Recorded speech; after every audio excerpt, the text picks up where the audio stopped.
Dadhood. Modern Dadhood Podcast. Hi friends, welcome to Modern Dadhood, an ongoing conversation about the joys, challenges, and general insanity of being a dad in this moment.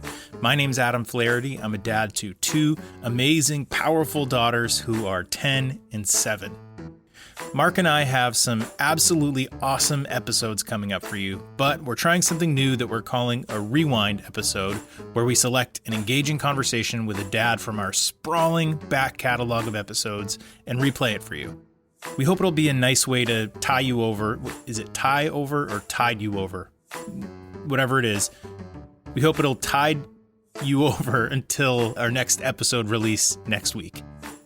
Before we get into that interview, I do want to remind you that all episodes of Modern Dadhood can be found at our website, moderndadhood.com. Just click the little red button at the top. It'll bring you to the entire catalog of episodes. You can search by guest name if you remember a specific guest who's been on the show, or by topic if you're looking to learn about, IVF or postpartum depression in men, or what it's like to be a trans dad, or any slew of topics. We've probably done an episode that's touched on it, and you should be able to find it there. All episodes are also available on Apple Podcasts or Spotify or Amazon Music or iHeart, wherever you like to listen. Please do subscribe wherever you listen. And if you've got a couple seconds free, please leave us a 5-star rating and a review, especially on Apple Podcasts, because that's a great way for new people to find out about the show. It gives a little bit of validation for what we're doing and increases the odds that somebody's going to click through and give us a listen. If this is your first time listening to the show, I want to welcome you. You've come to a great spot. This is a great episode to start on because it's an old one, but a great one. And if you've been listening since the beginning, well, welcome back. You know what to expect.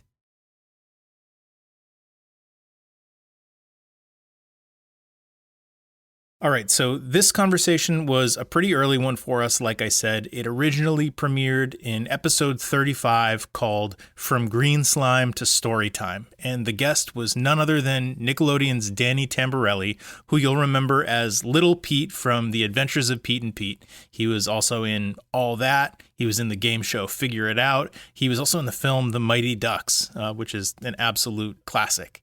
So we talk about all of that with Danny, and I even share with him, go get a little bit vulnerable and share with him a story of a young Adam Flaherty spotting him outside walking around at Nickelodeon Studios in the 90s, which was part of Universal Studios Orlando. Pretty funny story.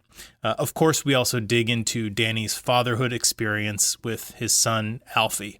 Before we get into it, I just want to say a really fun part of this podcast is that we're now at this stage 4 years in where there's a number of guests, probably more than I'm even aware of thinking about it right now, who have had more kids since they were on with us.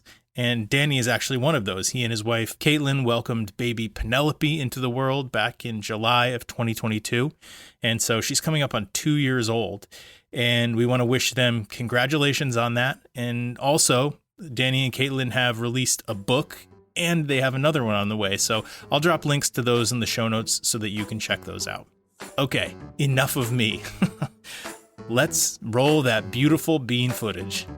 Let's play back the old interview. You know what I mean.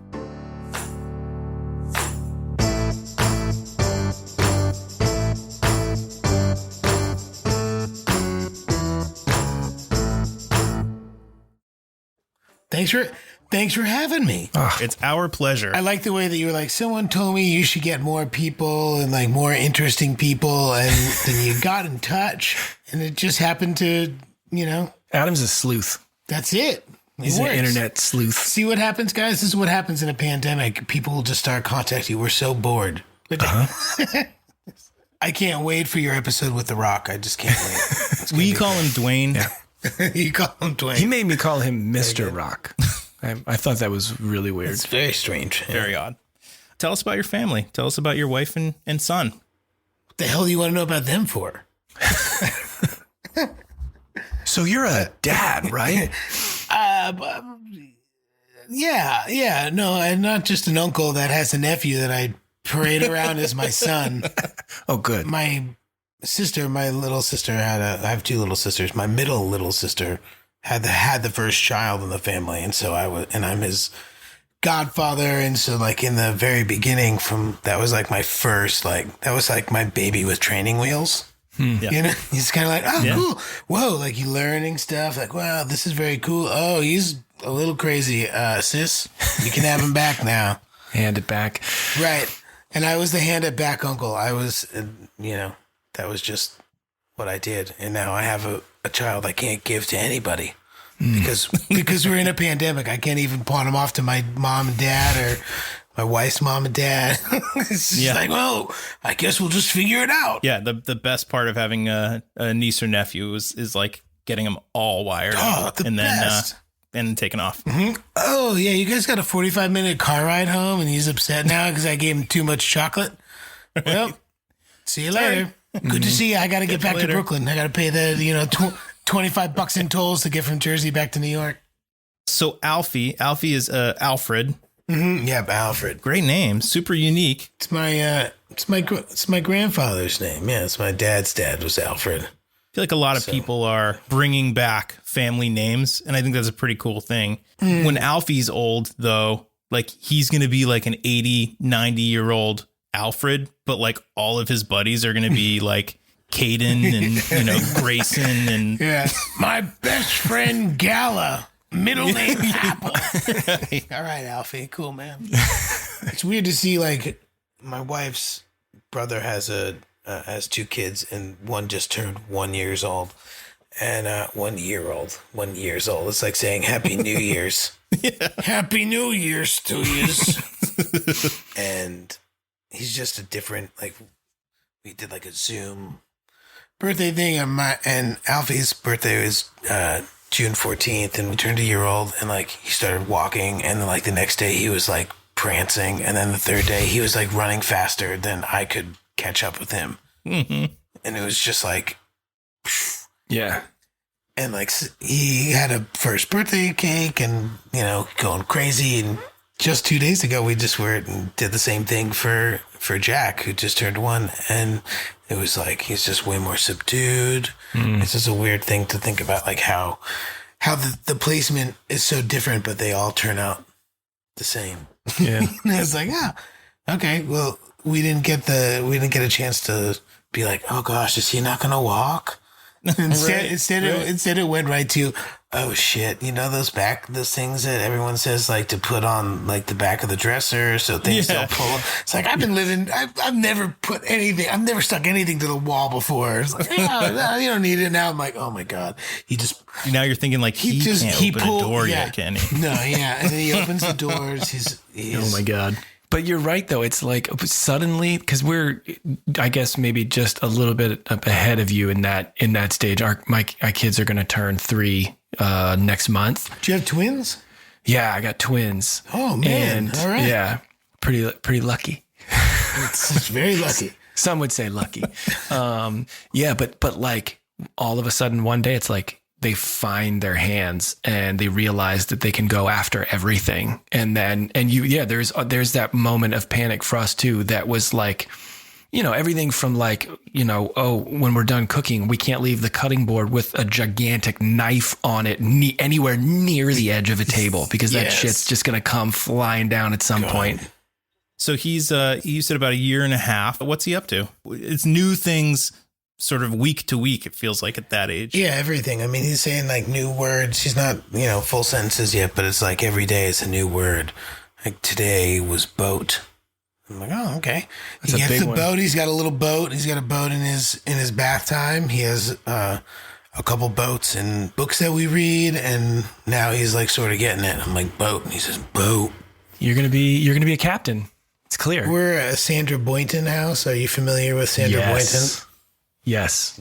Big fan. Look, so my wife she's also a literary agent. So she sells books, children's books, picture books, adult books, YA books. She's like, Sandra Boynton would not fly now. Like there's no direction. Like these books are so weird and like abstract and like they just end. Like there's a Pookie book. He's obsessed with Pookie, which is the The Sandra Boynton pig. Oh. Yeah, there's little Merry Christmas, little Pookie. I love you, little Pookie. Spooky Pookie. There's Do you have a favorite Sandra Boynton book? Like, do you have a favorite? Oh, do I? I mean, yeah. I love them. Hippos Go Berserk, I think, is the one though.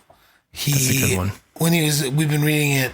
I don't know, since he was like 3 or 4 months old. It's always a nap time book, and he used to laugh at different versions, like different like sections, and I always read it like this. He's an English guy, so it's one hippo all alone calls 2 hippos on the phone, 3 hippos at the door, bring along another 4. And then this one is the one that every time he fucking cackles, I just go, 5 hippos come overdressed. And he just loses his shit. Loses his mind. He loses it. It's always great. And then I like try to amp up the next one. Is 6 hippos show up with a guest and nothing.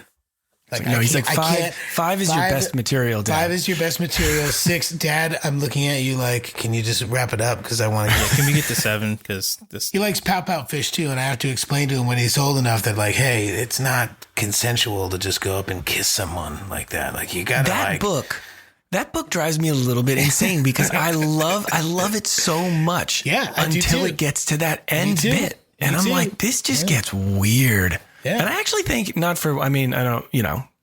don't know who wrote that book, but like, it also just feels really lazy, like because it's got some very funny rhymes. Some of the weird little side characters are funny. I've given them all voices. They're fun to read. Yeah, that is my favorite part. And the squid who's slightly impolite is the best one. She is squirmy. She is squelchy. She is slightly impolite. Yeah.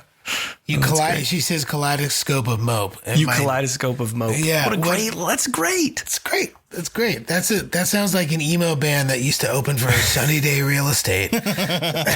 Kaleidoscope of mope opening for Sunny Day Real Estate. That's perfect. So good. So one of the things that I wanted to explore with this conversation is how you got into acting at such a young age. You were 4 years old. Is that right? When you did your first soap opera? 6. You were 6. Okay. 6. Yeah. I mean, I'd done some work as a baby. I did like one commercial and the director like yelled at me and my mom was like, this is bullshit. Like, I'm out of here. Oh my God. But I had met someone in a mall that happened to be like a manager, and I was like talking to her. I was talking at a young age. My mom said I started talking at 7 months, and then I had a kid, and I was like, Mom, you are off. Yeah, like, your memory's gone. Way off. She's like, no, the first thing you said, it was a sentence. You said, good morning, Daddy. I was like, I said good morning, Daddy at 7 months old. She's like, yeah, you did. You were so smart. And I'm like, look, let's be real here. All right, I just had a kid. And when he was 7 months old, he wasn't saying any more than blah. Yeah, exactly. Don't make me to be this prodigy. And now I'm like, oh my God, my son's not talking at 7 months. Something's wrong with him. Something's wrong with him. Where are his sentences? Yeah. The bar has been set high. Yeah. He's 19 months old, maybe has like a vocabulary of like 20 words and can understand a bunch of stuff. And I'm like, I think that's pretty right good. On the money. Like, he knows, awesome. He knows what's going on. Did your parents sort of like nudge you in that direction? Did they see like a talent in you and encourage that? Well, I used to like recite commercials and all that stuff, and like I said, she had met someone who said that I should do this, and I don't know, I just kept saying like I could do that, I could be on TV, like I could be that kid. And my mom was like, fine, I'll go back out and we'll go on I'll call this woman again. She first audition, I booked some commercial, and then it just like snowballed, and a year later Pete and Pete started, and then I just kind of like rolled with Nickelodeon for 11 years, I guess. I've got a quick story about Figure It Out. I was down, I don't know what year was that? That was in the late 90s. That was in 96, 97. Mm-hmm. Yeah, like 96 to 98 or something like that. So I was in Orlando doing like the Universal Studios thing, and we went to Nickelodeon Studios, and you do a tour of the place and stuff like that. Yeah. When we were in the Nickelodeon Studios part of the park, a group of people walked by my family, and you were there. You were in this group of people, And I swear to God, man, you looked directly at me and you whispered, "Figure it out." I don't know why. I don't know why you would have said that, but that was my memory. No and way. I was like, holy shit. That was the coolest thing. And I remember so clearly going back to the hotel, probably a Best Western in Kissimmee or something, and writing it down on a piece of paper so that I wouldn't forget it. That's ridiculous. Figure it out. I must confess, You remember it too? I remember this is why you accepted this invite. this is why I accepted the invite. I knew it was you. Remember Your email, you forget that Gmail gives me this tiny little thumbnail of you. And I screenshotted it and then I blew it up and I kept looking Enhance. and I kept looking and I was like, I know this guy It's that from kid. somewhere. I would say that is definitely something I would have said to someone if they made eye contact with me and they kind of seemed like you knew who I was. Maybe I would have said that. Figure it out, bro. Figure it out. You were probably tossing out like the figure it outs to any kid that walked by that looked roughly your age. Hey, do I know you? Figure it out. Figure it out. So thinking about how you got into acting at a young age, I wonder, can you see yourself pointing Alfie in a direction like that when he is, 4, 5, 6 years old? And if you were to express interest in it, I would let him do what he wants to do, really. My parents didn't have the advantage that I have knowing how everything works. And I feel like I would be good at making sure that he gets the same kind of, and my parents did a good job. I mean, I don't have an true Hollywood story. I mean, I wish I did. If only everyone had camera phones when I was in college, everything would be so different. So you mentioned college. Is that around the time that you got into playing music? I've been playing bass, since I was in 5th grade, since I was 11 years old. Wow. My band, we've been playing together. Jounce.org, if you're paying attention, or Bandcamp, bandcamp.jounce, and you give us, that's the best way to support your local artist. But we've been a band since 2000. So Jounce maybe does like 70, 75 shows a year. Nothing crazy, but like that's still a decent amount. Like we do like a couple 2 weeks in a row and, a bunch of Weekend Warrior stuff. And You travel around for shows? Like travel around the country? yeah, I've Did played you all over the country. And then I do a show called Nostalgia Personified, which is like a really fun, interactive, visual show that I do with either Michael C. Morona, who's the other Pete from Pete and Pete, and the other one is Lori Beth from All That. And so like we'll show like old Pete and Pete clips or All That clips, and we just sort of like bullshit and make fun of each other for an hour. And it's very fun. And the last 2 years we've done, I don't know, probably close to 100 shows between the two of us. When I think back to Pete and Pete, I mean, I do remember it as being like, that was a pretty wacky show. But I haven't seen episode. I mean, in my mind, it's been solidified in my mind, and it just feels like very 90s, and it feels like its own little weird thing. But when I went back and watched like a bunch of episodes recently, I was like, shit, man, that was a different time. Like that, I forget sometimes how different it was back then. Yeah, and you like, this should never have been on Nickelodeon. Like this is not necessarily a children's show in any way. Yeah. You also do a nostalgia themed cover project, right? I play in a band called the Undone Sweaters, which is a Weezer cover band, but we only play the Blue album because the Weezer doesn't exist after that. Exactly. It's just the vibe that you're looking for, Right. And that vibe solely sits in 1994. Exactly. It was Matt Sharp that brought that vibe, right? Yes, which is also a very funny thing because the reason I joined the band is because they wanted to have a joke where they'd been playing as the Undone Sweaters without a bass player because they were so afraid that the bass player was going to leave and screw up the band. and they made these like videos, and so the one video was like the one venue being like, you have to have a bass player and like you're contractually obligated to have one. So I was the contractually obligated bass player that played the show with them. Yeah, I was just thinking about this whole idea of like creative juice is like one of those things that like sometimes it's there, sometimes it's not there. You bring money into the picture, and those people who are bringing the money. They're not that they're never creative people, but often they're not, and they don't get the creative process. And I don't know. I just was thinking about that earlier today. I mean, like, I'm a creative individual for my job, but it's like I'm an art director at a marketing agency, you know, so it's like I'm surrounded by money people who like, they're just like, draw your pictures, you know, picture guy.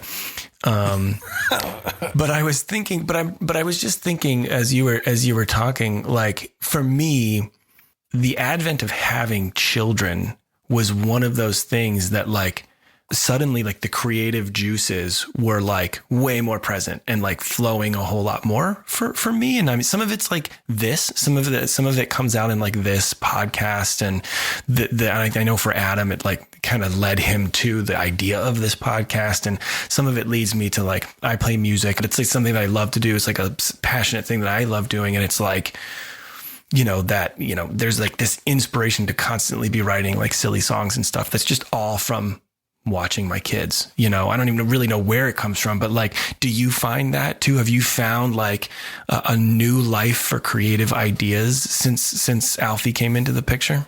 For sure.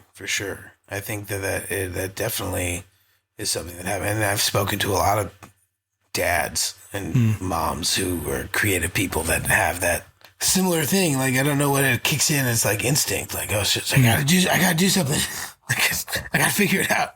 The only difference for me is that, you know, in the first 9 months of his life, it was a little bit easier to, like, you know, the nostalgia personified thing was happening basically right before, like, my wife got pregnant. So we were like just starting to do that. And then she got pregnant. And then I ended up booking like a shit ton of gigs. I was like, oh no, we're pregnant. Like, okay, well, I guess I'm going to be doing more of these shows. What I will say is that in the creative space, writing music has been really easy for me since he's been born. But writing lyrics has been very difficult. And I don't know why that is. Been very difficult. So that has been a complete reflection of him. Just really like, oh, cool. Did that surprise you? Like that type of content was coming out of you in forms like that? Very much so. Considering the fact that I came from like writing these like adolescent dick and fart sketch shows, and I just moved them to poop. If it's just like the fart and poop jokes, you know, and you take the dick out and you add the poop. It's dick adjacent. It's still topic. Dick adjacent topics. Exactly. Oh God. Okay, so sticking with the theme of content creation, you also on your Instagram account post these awesome little videos of Alfie that you tag with the hashtag Tuesdays with Alfie. So where did the inspiration come from for that? Since, you know, my family doesn't really get to see him, and like, you know, my friends in California and I've got family down south. I take a minute video of like whatever he's doing, and it's just like a little like slice of life of him. And I was like, we'll call it Tuesdays with Alfie. My Instagram has just turned into this like, just like, I have a child. Yeah, do you want to see my kid? Isn't he doing funny stuff? But I don't mean to do it that way. I'm just like trying to do it because I know that people, you know, it's just such a nice like distraction from in my feed from like everything else that's going on. So it is nice. And what's frustrating for me though, is that like, I'm trying to share stuff about creative projects that I'm doing. You know, I want to promote an episode of the podcast like this one, and, you know, it gets some likes and a bunch of people listen to it. But then I post a picture of my two girls who are, you know, almost 7, almost 4, and it gets like 10 times the likes. They only want to see the kids. They don't give a shit about like stuff that actually is like, not that like a picture of my girls they're beautiful. You just, all you have to do is add a link. Just post these pictures of your cute girls and then just a link. That's like, you don't even have to lie to anybody. You just go, do you want more? And then you just click on that and it goes right to the podcast and you're good. All right, dads, check out all the things that Danny Tamberelli's up to, including his band Jounce and other musical endeavors, his Pete and Pete podcast with Michael C. Morona called The Adventures of Danny and Mike. And after we've all been poked in our arms and it's safe to enter the public again and be with other people, get out to see his show, Nostalgia Personified. It sounds like a lot of fun. Danny, this has been awesome. Thank you so much, man. Hey, my pleasure. My pleasure. Thank you guys for having me. Fun to talk a little dad shop. Thanks, man. Hope to stay in touch. And now another segment of... And now with another installment of our hit recurring segment... Did I just say that out loud? I turn it over to Check Market. Okay. Here's what I said. And then, as per semi-usual, I'm going to see if maybe you can guess the scenario at play here. I love it. And I did yell this sort of across the house.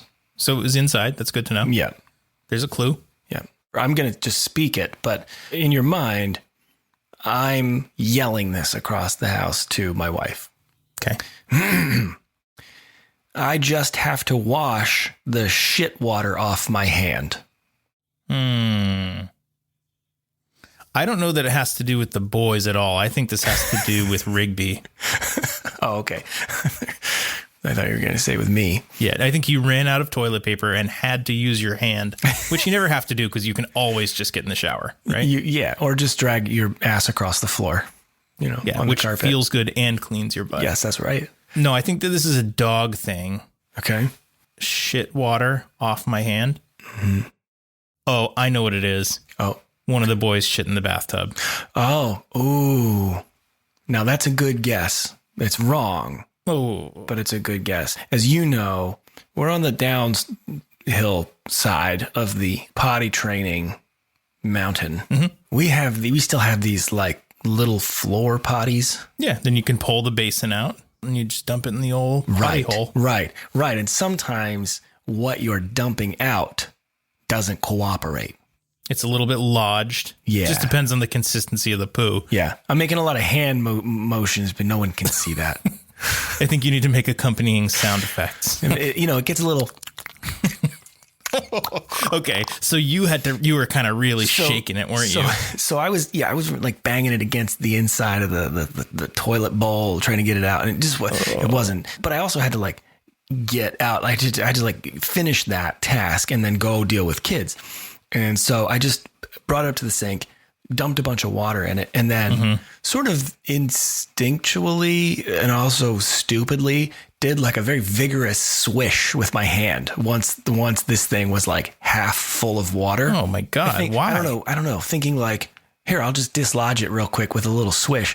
But I just like swished so hard and just a bunch of shitty water just tidal waved out of it all over my hand and wrist and but it was also like I was also still kind of like trying to finish the task and get out of the bathroom and go on to the next thing. So I did that and I put the insert back and I'm just like super pissed at myself. I leave the bathroom to go someplace and on the way Jamie just starts talking to me and I'm listening to her, but like not really at all. I was just looking at her as she was talking because in my head, I'm still just like pissed at myself for getting shit water all over my hand and kind of shook off what she was saying and then walked away. And I was like, I'm sorry. I got back to like where I needed to go to wash my hand and yelled out, I just have to wash the shit water off my hand. Yeah, it was. And that was also kind of my apology. Like, I just have to wash the shit water off my hand. I'm sure she didn't appreciate being brushed off like that. No. You know what? I don't think anybody in the moment was appreciative of really anything that was going on. At least it didn't go in your mouth. Not that I know of. Yeah, no. So the thing that you said out loud again was, I just have to wash the shit water off my hand. Beautiful. Dads, you can find us at moderndadhood.com. You can find the podcast on Apple Podcasts, Stitcher, Spotify, Amazon, Overcast, Pocket Cast. Wherever you like to listen, please Cast Masters. subscribe. Are you done? Oh, and on Mastercaster. Please subscribe and leave us a quick rating and review. It means so much to us. Also, word of mouth is so important. So please tell your friends if you are liking what we're doing on Modern Dadhood and you're enjoying the conversation. Hey, also, if you can't get enough of Modern Dadhood, you should check out Quick Hits on our Facebook and Instagram pages. Have you ever seen those, Adam? Have you ever seen the Quick Hits? I've made all of the quick hits. You make them? I know them intimately. Oh, well, this is embarrassing. I didn't realize. What else we got going on? We'd love for you to grab a Modern Dadhood t-shirt or a very comfortable, soft dad hoodie from our website. You mind if I ramble off a couple of thank yous, Adam? Do it. Thank you to Casper Baby Pants and Spencer Albee for our Modern Dadhood music, and to Pete Morse at Red Vault Audio for making us sound pretty good. Also, thanks to Danny Tamberelli for being on the show. And I'm going to take your last bullet here because I want to do it this time. Take it from me. Thank you for listening. Don't steal my thunder, man. Thank you for thanking. Thank you for listening. Nailed it.